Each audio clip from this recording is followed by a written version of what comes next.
Hi, I'm Linda with It's a Crime, and today we're going to be talking about the Harley Dilly case. I did do a video before on that. You can see it right here, but I did promise that I will do an update. So here is that updated video.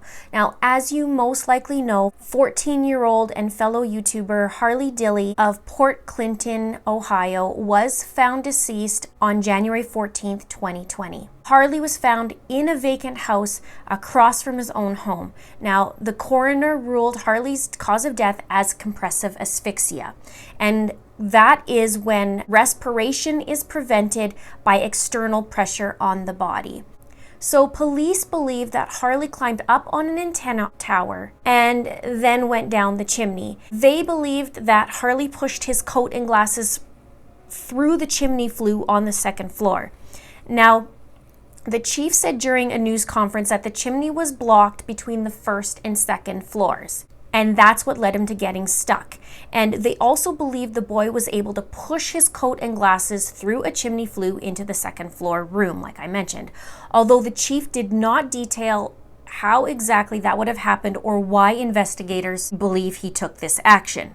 That'd be interesting to know, but I saw the live footage the night that they found him, and they went in at around 4 o'clock on January 13th, and then they did a bunch of investigation. Obviously, they went and searched the house. Now, I saw them through the window in the live feed, and they were showing them climbing up ladders. They had masks on. It looked like they were scraping walls. I'm not too sure. And you could see the jacket that looked like Harley's, which it ended up being, it is Harley's jacket. It was hanging right in front of that window, so you could see it right there.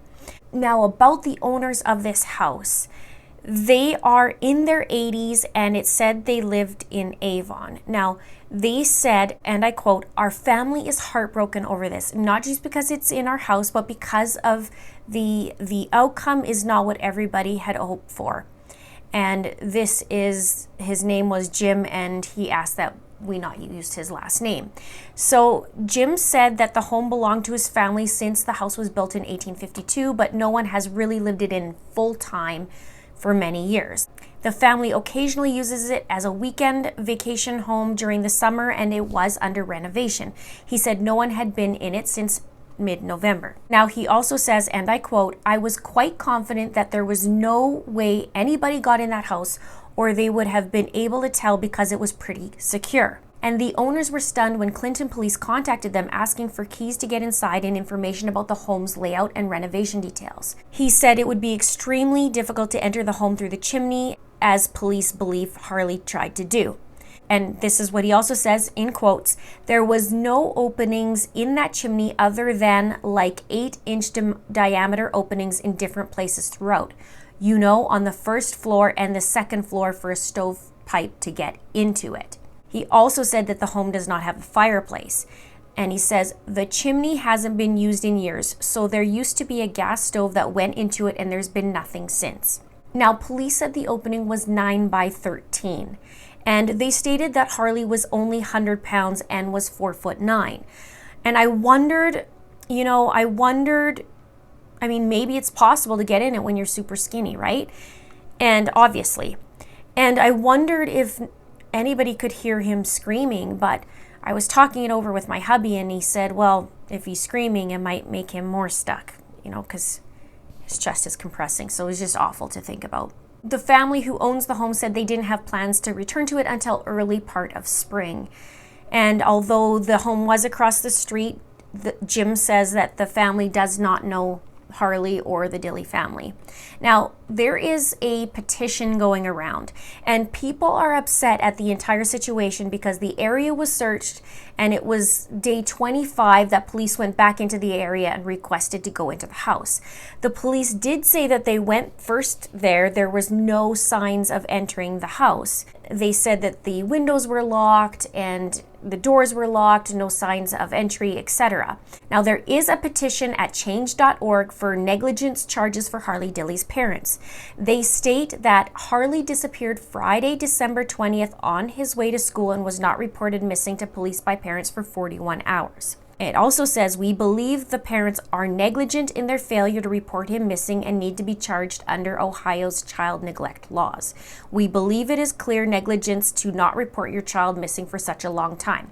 Now, so far, at the time of this video, there has been 26,769 signatures out of the requested 35,000. What's interesting is that apparently this petition had a different name on it, and she was claiming that she worked for EquiSearch, which Tim Miller, who is the director and founder, went to the Port Clinton Facebook page and has on there that she has never been an employee and that he doesn't and will not support this petition. So I found that really interesting. There's also, when I was reading the petition, there's also what I believe is an error on it. It states that Harley is low functioning autistic, but in the police report, Harley's dad, Marcus, says that he's high functioning and has ADHD. I did see one video mentioning about Harley having autism, but they said they didn't have it medically confirmed. Now, I want to point this out. Harley was found in that space, and it was said that it was 9 by 13 inches in that chimney. And people who are on the autism spectrum might also have spatial awareness issues.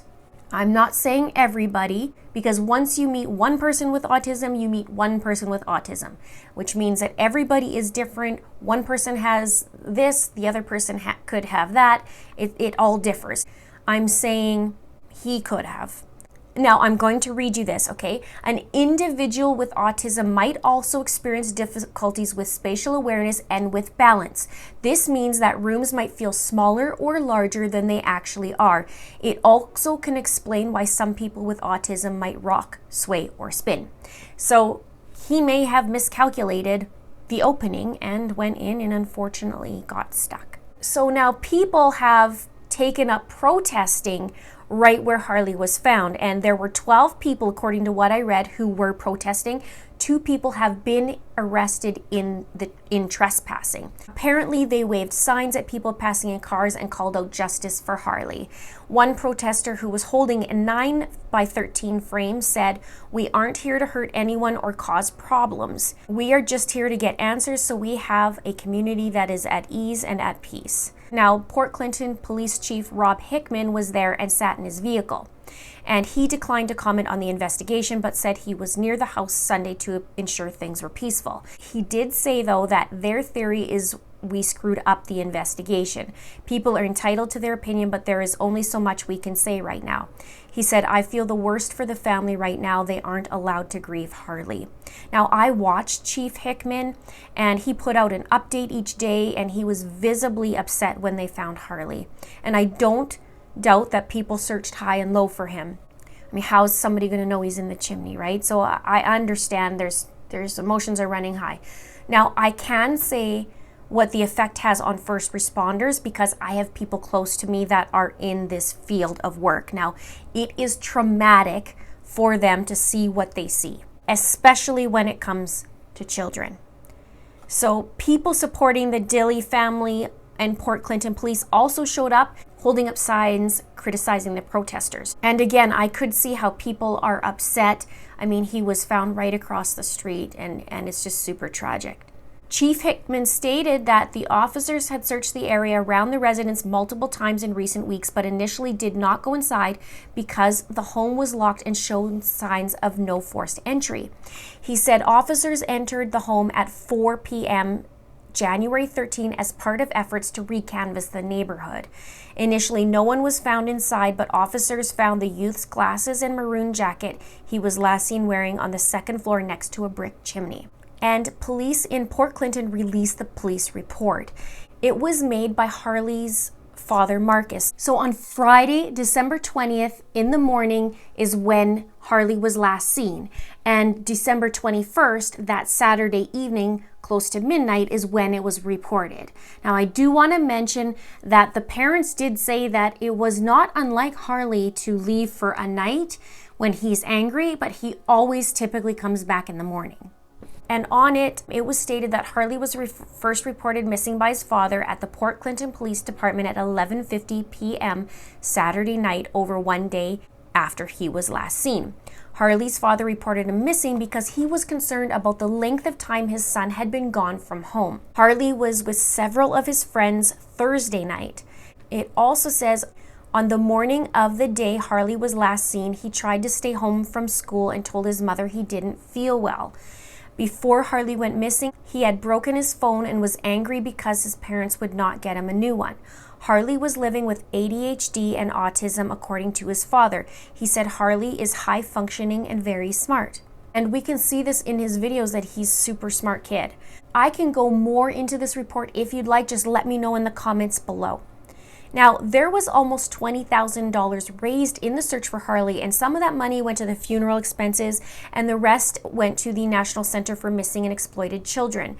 A business owner and a volunteer search organizer are also creating a scholarship fund called Harley's Project 236, and it says it will try to bring light to so many things are wrong in this world and beat back the darkness little by little. Now, Harley's visitation is on January 25th from 11 a.m. to 3 p.m. and funeral services will be private at a later date. When I read his obituary, it really struck me. I hope I can read this without choking up, but it's beautiful. It says, Harley was a freshman at Port Clinton High School and enjoyed various sports, gaming, robotics, making YouTube videos, and singing. He always felt like he was the underdog, and as a result, he had a very giving heart and became very brave. He hated to make mistakes and was inspired to become a counselor or a leader in the future. And then it says, and this just warms my heart, did you ever find a penny while walking through town? Harley would drop pennies while walking, as pennies from heaven for other people. He had a soft heart and wanted to be a blessing to other people.